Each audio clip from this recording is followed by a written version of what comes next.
Alexander the Great was born in 356 BC to the Macedonian King Philip and one of his foreign wives, Olympias.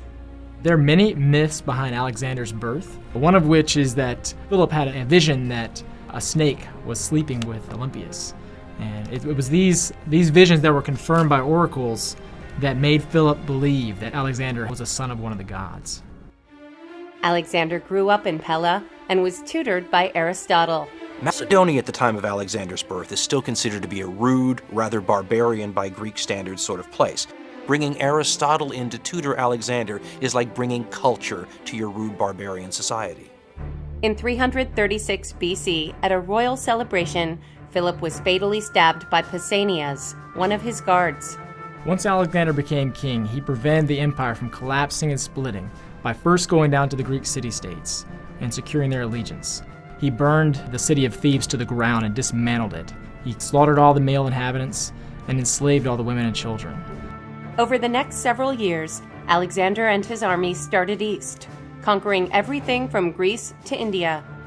Alexander's most impressive victory was at the Battle of Issus in 333 BC. Alexander faced odds of 5-1 against the Persians led by King Darius. What finally made him stop was his soldiers finally decided they had had enough. They were ready to go back to Macedonia.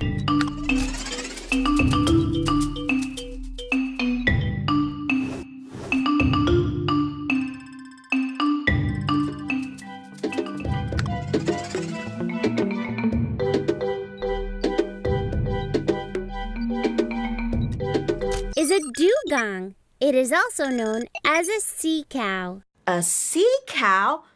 It doesn't look like a cow.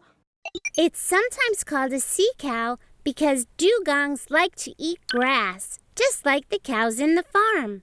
But dugongs eat the grass in the sea. Sometimes they also eat jellyfish and shellfish. So where do dugongs come from? Dugongs can be found in the waters in the Indo-Pacific. Unfortunately, there aren't many dugongs left, so some places in the world try to protect them.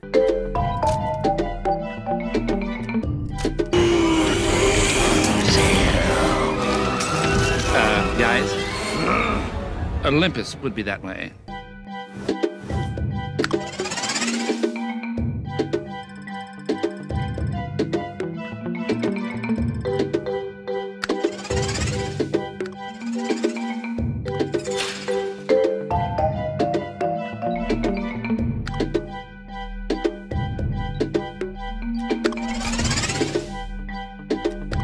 Domenicos Theotokopoulos, better known as El Greco, was one of the most important painters of the Spanish Renaissance and Mannerism. He was also active as a sculptor and architect. His painting style developed from naturalism to an individual style. In his late work, he increasingly referred back to his origins as an icon painter. He preferred dramatic contrasts of light and shadow, which gave his works an unmistakable atmosphere. His figures are often elongated and exaggerated, resulting in a mystical and expressive effect.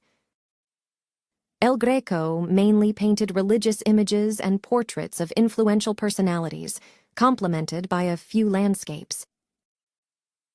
In Spain, he also devoted himself to extensive altarpiece projects, for which he often also created the architectural framework.